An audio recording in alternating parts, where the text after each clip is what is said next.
Hi, I'm Michael Smith for Nevada Trails. Tonight I have a very special show. I have Jean Norman of the Forest Service, and she's going to talk about my favorite subject, which is the Salmon Fest at Taylor Creek. And I went there last October, and I did my own personal shoot, which I haven't put on the air yet. But I just have a blast there, and your team of people, I must admit, from everybody I talked to, spent time with me, educating me, and I'm a very curious kid, as it was. And then, right down from the whole way, from the top of Salmon Fest right out of the parking lot, where you have all your intro people and the tanks and the booths set up. And then I went down and I talked to some people right on the water where the fish were. The biologist, yes. Yeah, and then he let me answer a lot of questions. And he also had some young people that I met. A young man just out of, I think Eau Claire, Wisconsin, was there doing an education. And then I went to the tank. And then another young man educated me on what's going on in the tank, and I thought, well, every question I had was answered. And I think earlier in that day, someone said that they had about 4 busloads of 3rd to 5th graders or something. And so I imagine you get a lot of questions from people like myself. And I say thank you for everybody. Oh, you're very welcome. The Kokanee Salmon Festival you're mentioning is always the first full weekend of October. And it starts at 10 and concludes at 4, and we have various rangers on site, as you mentioned, there to help the public. We have just a wide assortment of people to help, but we also have the main attraction, which is, of course, the Kokanee salmon themselves. The Kokanee salmon are there to spawn. They come throughout the month of October, and adults and children alike love them. We have an environmental education program that offers 3rd graders to come out to the site, and we educate them about the life cycle of the Kokanee salmon. And just think about it. If you're a kid and you've never seen a fish before, you're coming to Lake Tahoe to see red fish. So that alone attracts their attention, and they're extremely excited. In fact, sometimes little boys will jump off the bus, and I'll say boys specifically because it's true, and they'll say, "Where are the dead fish?" They've come not to see the living fish to learn about spawning, but the dead fish. So the month of October is very busy out at Taylor Creek, which is at the southwest end of Lake Tahoe, part of Lake Tahoe Basin Management Unit, the Forest Service site I work for. And the entire month of October we have salmon. They start arriving in late September, but the numbers definitely are better during the month of October. And the general public is welcome to come out anytime they want. And the kids come out weekdays between 10 and noon. So if you don't want to have 100 3rd graders on the trail with you between 10 and noon on the weekdays in October, then you might want to try in the afternoon. And then the festival, as mentioned, is always the first full weekend of October, and this year it's the 3rd and 4th. Oh, it was fun, and when I went there, the weather was absolutely perfect, and the water was just so clear, and the fish they're just right there. Right there. And exactly. then when I was there, the male females were kind of competing for each other. They're doing the males kind of swimming around the females, or a number would be swimming around them, and I wasn't quite sure if the female was digging a little gravel hole or a place for her eggs or what she was doing, but the males you could tell they were like figuring out who's who. Or who's we, I guess. And then there's some beautiful ducks. There's other nature, and one of the young Forest Service people said that there had been a bear that comes down, a little small bear that comes down and gets some food and then goes away. And I'm like, I was there a number of times. I couldn't run into the bear at all, but the ducks were real pretty. And then there's a number of views of. I think the watershed view was real pretty, and it's a great place to bring a camera. Definitely, definitely. But you're right there, and the glass tank is like.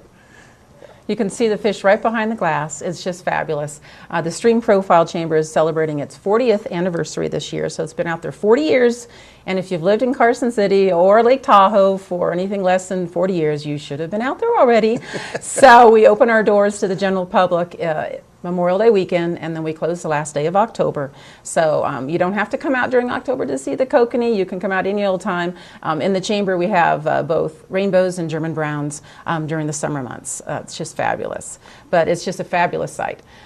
We have Kokanee salmon creating reds, as you mentioned, and if you're not familiar with the term red, R-E-D-D, it is that rocky nest that the female lays her eggs in. So essentially, the male stakes out the territory. He's the macho guy, and he says, oh, this is a great place to have a rocky nest. And so if he's a smart male, he finds pebbles the size of marbles, and he'll just, stake out his territory, won't let any other males in it. The females come wandering down the stream, and they're usually not looking at the male for the most hunky-looking male, if you wish, but they're looking at the territory, what would be a great place to lay her eggs, right? And so if she's decided he's a smart male, she'll mate with this particular male. And the first thing she does is turns on her side and flaps her tail and creates a divot, if you will, sometimes 4 to 6 inches deep. And it's not just instantaneous. This takes hours and hours and hours of labor before she's content with a divot in there, a red, and that's where she lays her eggs. If she's a 2-year-old female,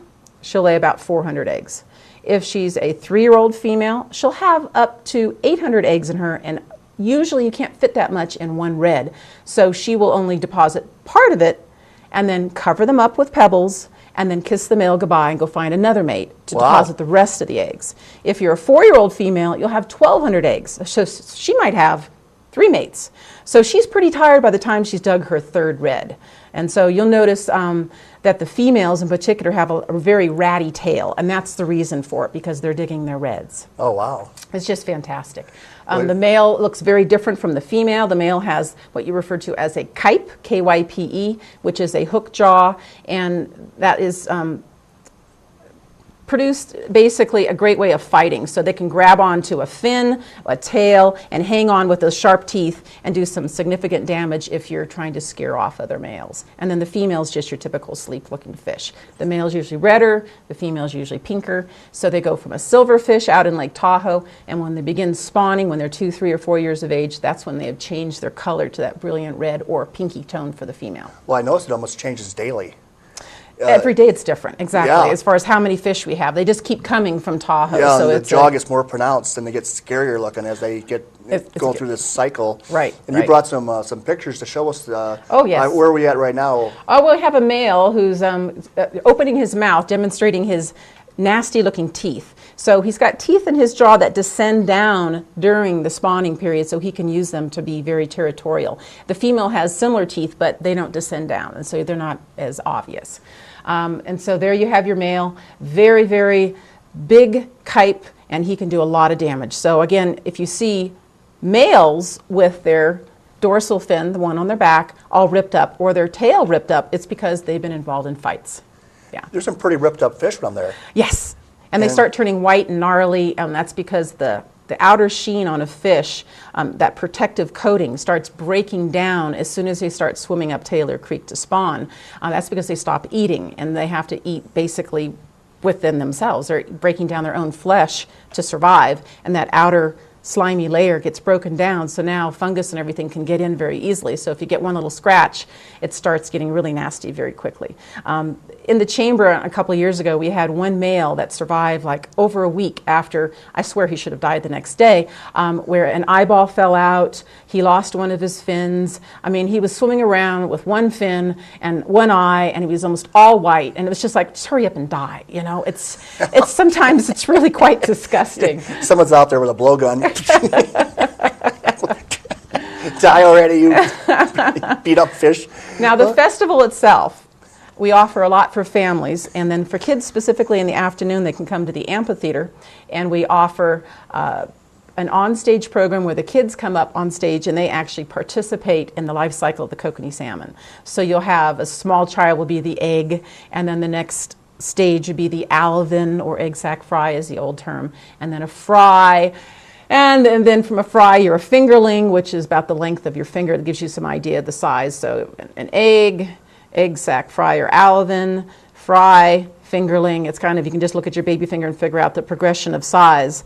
And then the fingerling progresses to a non-spawning adult, also known as a silver, out in Lake Tahoe eventually when they make it out there, and then return back to spawn in the red colors. So that whole life cycle we kind of bring to life with the kids on stage, and also mention predators and scavengers and how they interact with the fish when they're here. And so it's one of those fun family events that people come to year after year, because you just never know what the kids are going to say. It's just fabulous. Well, you make it so easy because when we're walking around, I really enjoy reading the on the bridge. It's like these giant signs. And you just stop and you read and you look down and you see the beautiful fish and then you read more about them. The fish are right there and you just go, wow, they're right there. And then there's a lot of fish jumping. I don't know what that's for. I thought they were stopped eating, but I thought they were jumping for just to jump. I don't know. Yeah, a lot of people think they're jumping to eat, but again, as I already mentioned, they stop feeding. Yeah. So they're just being territorial. They're just showing off to the females. They're scaring the other males away. They're just being territorial. As simple as that. Another area of the creek, it was low on water, and I was thinking, how are they going to get above these logs? It was really low, and I asked the biologist, and he says, they can do it. But I'm thinking, how? You know, they jump. They can do it. They find the do it. energy. Yeah, they find the energy. It's just a miracle. Oh yes, they're fabulous. And the signs you mentioned is probably worth mentioning. About 7 or 8 years ago, the signage on the Rainbow Trail, which is the half-mile loop trail you take to get to the stream, go to the chamber, and then come back to the visitor center. It's paved, it's accessible, it's just a wonderful trail. It has interpretive signs along the way, and these interpretive signs won #1 in the nation 6 or 7 years ago, and I'm talking private and public sector, #1 in the nation, so we're quite proud of those signs. So public and private, you mean like parks competing for communication? National parks, Forest Service, private parks, people who have, have produced these new signs, and that year our signs were recognized as #1 in the nation. All right. Yes. Well, that's what I was saying off camera. You guys do things, and it's always first class. And I always want to know, keep it going. Because every time I go there, I think there's something new here. And I've been going there about 7 years, and I never get tired of it. It's a real safe, easy walk. As I told you, I'm disabled, so I have some problems and some challenges. And my walking stick, I have no problems. It's an easy path, and you just keep on going. Where are we on the pictures here? Well, we have a lot of children. I briefly mentioned before that the kids come out to the site between 10 and noon, Monday through Friday. 3rd grade curriculum is the basis of our program. It lasts about an hour and a half-ish, and if the kids have more time, we give them more time. But this is one of those opportunities where the kids get out of the classroom in a very fun environment, learning about red fish, and there's dead fish, and there's predators chasing them, and it's just one of those things that 3rd grade teachers say they wouldn't miss it every year. And so if you're a 3rd grade teacher and you're thinking of coming to Taylor Creek, the first day you can call us at Taylor Creek for reservations is the day after Labor Day. That's the straight across. And at 8 o'clock in the morning, I'm at the visitor center taking calls. So if you want the phone number, if you're a 3rd grade teacher, 530-543-2674, and talk to Jean or any ranger who picks up the phone, and we can get you set in the book for your 3rd grade class to come out. And of course, it's free. It's a public site. Well, that's smart because right now they can start planning for that time of the year. Oh, sure. And start, hopefully people will see this show and say, hey, I can get my kid there too. Right. Get my little bus or my Cub Scouts, my Boy Scouts, or my whoever, Boys Club. And that's another point. If you're not a 3rd grade class, if you're a non-3rd grade class and you're interested in doing something like this, if you can come in the afternoon, then we normally can make a spot for you. Or if let's see, a mixed group of homeschoolers. If you can get enough homeschool kids together, let's say 1st grade through 6th grade, and you've got 20 kids, we can put you in a 3rd grade spot in the morning if that's convenient, because obviously you have a wide variety of kids and we try to be accommodating. So if you're interested, give us a call and we'll try to work it out so your group can come. That's well, what I it comes tell you, down though, the groups I saw had plenty of help. You guys made sure. You even had a small movie, I think. You even had movies or something, too? Movies. Was there a short by the gift store? Was there some kind of movie thing there? No, maybe I saw the wrong thing. You're probably thinking of the adjacent site, Tallac Historic Site. Right next door has the historic buildings, and they have a running video available. I just thought someone said that there was small movies available for the children, but it was probably from the amphitheater or something like that. I read. The amphitheater was probably the play you were thinking of. Yeah, I probably misread it, but we're going to take a short break, and when you come back, we're going to teach me more about the Salmon Fest and the Kokanee? Kokanee? I said it right. Kokanee salmon. We'll be right back. Thank you. Hi, I'm Fish and Game Warden Patrick Foy. Boaters at Lake Tahoe should expect watercraft inspections at all launch sites around the lake. These inspections are designed to prevent the destructive spread of zebra and quagga mussels, as well as other aquatic invasive species. If brought into Lake Tahoe, invasive species will damage boats and the pristine waters and be impossible to remove. Remember to clean, drain, and dry your boat every time before entering a new body of water. Clean boats stop aquatic hitchhikers. In order to protect our riding opportunities, we've got to tread lightly. That means staying on roads, trails, and areas designated for ATVs. Also, go over, not around trail obstacles to avoid widening trails. and cross rivers slowly and only at places where the trail crosses the stream. Join the millions of responsible riders who protect our privileges and our natural resources by treading lightly in the outdoors. Visit Tread Lightly at treadlightly.org. Hi, we're back from break with Gene Norman of the Forest Service, and tell you, I just have a blast talking about this, and I'm going to let you do more talking because you have some things to show us and what the teachers will get, or the kids will get if they come in on the field trip. And one thing I got as well is that blue book. Right, the blue book you get when you come to the festival, and this is the Kokanee Salmon Festival activity book. And the first 6 pages, the kids actually go along the trail, find different stops and address questions and draw pictures. It's really fun. And then the last 2/3 of the book is just activities for them to take home and have some fun with it and learn along the way. Well, it's like a crayon book, though. It's a crayon book, and it has a particular song that I've turned to purposely to sing to you. Excellent. This is called the Kokanee Salmon Life Cycle Song, and it's sung to the tune of Doe a Deer, a Female Deer. I love it. Okay, here goes my singing voice. First an egg, a hidden egg, then an infant alevin, next a fry, a tiny fry, fingerlings swim out to the lake. 3 years of lake life go by, eating zooplankton, till they swim home to Taylor Creek, where they will turn red spawn and die, die, die, die. The kids absolutely love this. They learn it in the... Oh, thank you, thank you, thank you. Oh, no, that was awesome. In the teacher's packet, we also send to the teachers, which they use in the classroom setting before they come, so the kids know a few things. The song is included there as well. And sometimes after the kids have done an an environmental education program with us, and they're sitting at the picnic tables eating lunch, they'll come in the visitor center and say, "Will you come out and listen to us? We know the song." And sometimes they even know sign language to it. It's amazing. They go crazy with this song. But it's a really good book, again, for the activity book that you get as a child if you come to the festival free of charge again. And it is truly a family event. And I should mention that this year's Kokanee Salmon Festival is the 20th. Now, on the 20th, we usually do even more exciting things. All right. For example, this year, we received funding to have 2 new mascots. And we're going to be constructing these as we speak, so I can't tell you exactly what they look like. But we have lots of different possibilities.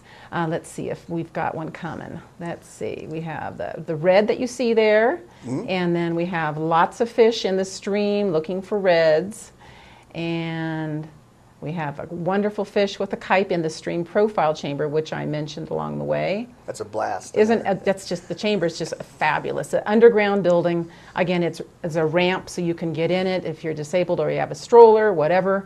And you can look right into the glass and see the fish. And there's also displays and a beautiful seasonal mural inside it. So there's just so much to see. And well, it's not small either. It's a big place. it's a big room. It's a giant room. Yeah, right. and the glass must would be about 8 foot tall, a person like that, maybe bigger. Oh, it's It quite seems tall. big to me, and I'm over 6 foot. Oh, yeah, it's quite tall. Yeah, it's quite and, tall. And some of the salmon are like, I was shooting with my camera, and they're like mugging for the camera. I'm like, are you guys used to people or what in here? Sometimes if you're wearing red, you can get up close to the glass, or even like a red bandana. Anything bright red. Maroon, I'm sorry, won't do it. It has to be bright red. I thought it was my personality. No. It turned out it was my breath. But if you rub it up against the glass, sometimes the males will come up and do this kind of fighting motion, trying to scare you off. They're being territorial. Oh. So, yeah, that's I thought they loved cool. me. Yeah. But the crawdad loved me. Crawdad did the same thing. Well, the crawdads are there. There's the scavengers, and so they're there to eat the dead fish. And so you'll see a lot of interaction with lots of different animals when you're out at Taylor Creek, including the crawdad or crayfish. Well, the some crawdad people was a call big them. hit. Oh, yes, extremely. And he's nibbling on a dead fish, and it'll take him just a few hours to inhale that entire fish. The little boy was saying, "Daddy, look at the dead crawdad." I'm thinking, hey, there's a salmon right here. He's like, he's zoomed in on the crawdad. Yeah, right. Anything dead. Kids love dead things. And sometimes you'll see large schools of fish, and the schooling areas are usually where it's deeper and cooler. And when you see an area of schooling fish versus fish that are individually paired up and they have their reds, you have to look at the depth of the water. So that's what I tell the kids. If you see a school of fish, how deep is the water? 3, 4, 5 feet deep. It's colder, and these particular fish have not decided to spawn yet. They're just hanging out with their friends. Okay, that and makes when sense. they're ready, then they'll leave the school, go to shallower water of about a foot deep, and that's where they find their mate and make their red. That makes a lot of sense because I see a lot of big schools of fish, and I was thinking, well, if they're territorial, they're right next to each other, but Right. you're not ready. Okay, They're not ready. Question. They're not ready. Is that what Right. you're looking at right here? Right, that's the schooling fish, exactly. And it's absolutely beautiful if you can get a little view of that. Oh, sure, fish. Or if you want to see kids as fish, as mentioned before, if you come up on stage as a small child, you can be a portion of the life cycle of the Kokanee salmon during the festival. And it's just a blast. So you see fish in the stream, and you see kid fish as well. Well, that's my birthday coming up this October. So Oh, wonderful. Can I be a fish too? Well, you don't really rate as a child, but we might find some Well, role my for inner you. child could be. I love this stuff. That'll be a big. That's me right there. There we go. So that's me. Sammy the salmon, our mascot, and he's been around again since this is the 20th anniversary. That costume, excuse me, I have to call him a costume, has been around for 20 years. So folks, it's time to retire Sammy. He will be here this October. It's not like you can't say goodbye to him. But we'll have two new mascots, a male and a female, more anatomically correct, not hot pink. So, in other words, we've been talking about colors of fish already. So we'll have a male who's brilliant red with red fins and red hat, red tail fin, and a female who's more of a pinkier color, yes, but with green fins, green head. And we've already come up with the names, and I hope I'm not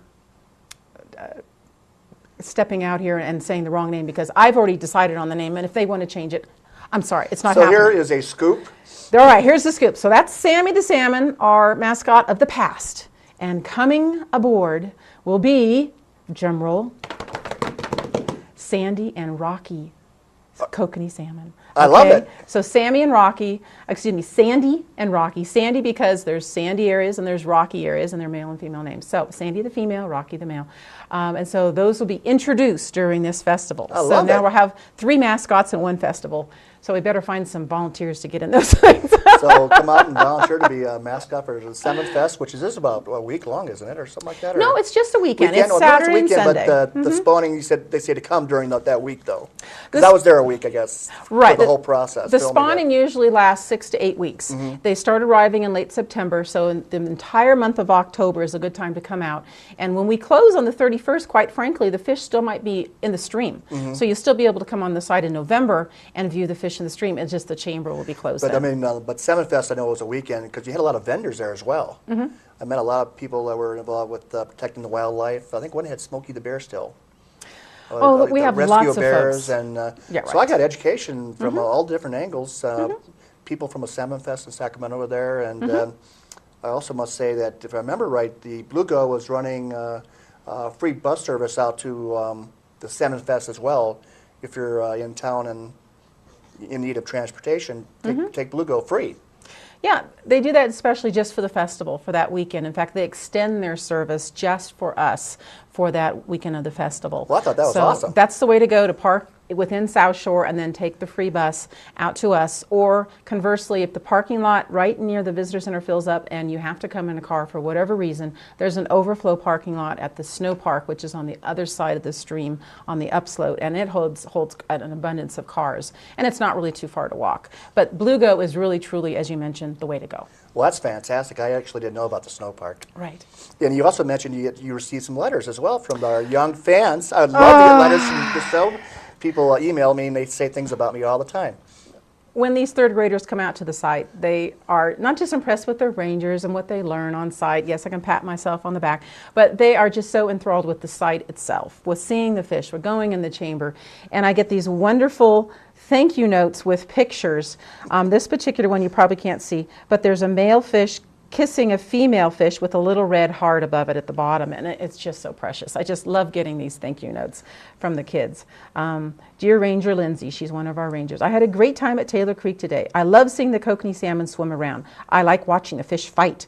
You made me had a blast at Taylor Creek. I would want to see the fish, and I love seeing the fish in the glass tank again. Again, the stream profile chamber is quite a mouthful for children, and usually they call it the aquarium or the fish tank, but it's the stream profile chamber they're mentioning. I liked it when the crayfish would bite the dead salmon. I did Me not. too. I did not see the bear, which we haven't spoken too much about, which we'll get to. But I got to see a picture of the bear on someone's camera. That was cool too.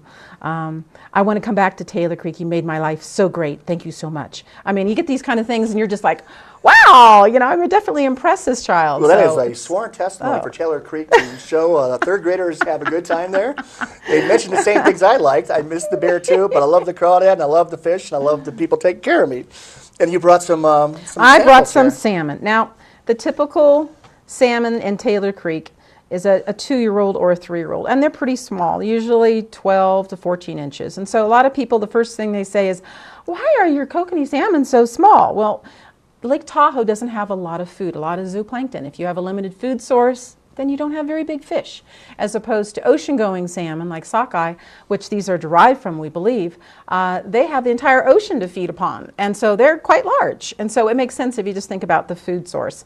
And as I mentioned, they are derived from the sockeye, but we believed millions of years ago they were trapped inland and they were forced to become a non-anagamous fish. So here comes your vocabulary. Anagamous is a fish that goes from, it's born in fresh water, lives his adult life in salt water, and then returns back to fresh water to spawn and die. A non-anagamous fish is born in fresh water and spends his entire life in in fresh water. I'll use that in Scrabble tonight. Okay, so Kokanee salmon, non-anagamous fish. Now the big boy I've got down here to show you is typically a 4 or 5-year-old. So again, they can get quite large.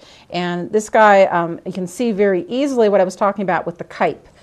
The hook nose, sharp teeth. So if you had a fin in there, it would do a lot of damage, and that's why a lot of these fish are all beat up by the time you get to see them, where their fish is, their tail fin or dorsal fin are very all beat up, scratches on the side, their eyeball will fall off, their fin fall off. And so, like I said, it gets to a point when you just say, would you please just die? This is really getting disgusting. So again, they get quite big, and the bigger fish will push the smaller fish out of the cooler spots. So right underneath the road bridge, where a lot of people stop, which we're going to mention about where you can legally stop and not stop, but right underneath the road bridge, you'll see a large number of the big fish, and that's why that particular spot is very popular. A real place. I get told there to go there all the time. Oh, exactly and, right. The profile chamber I absolutely love, but that's some good examples because they get torn up pretty bad there, though. Yeah, right. So if you're a parent, you might want to just let your kids enjoy it because it's hard to explain it. But this explains a lot to me because I'm thinking the same thing. They're tore up. Exactly. Yeah. And as mentioned, if you're a small child, the festival is definitely the place to be, or come in an organized program. The festival on the stage, the kids just really get into. So I promote it widely because I'm involved with it actively each year, and I just absolutely love it. Well, it sounds like you have a lot of fun. We do.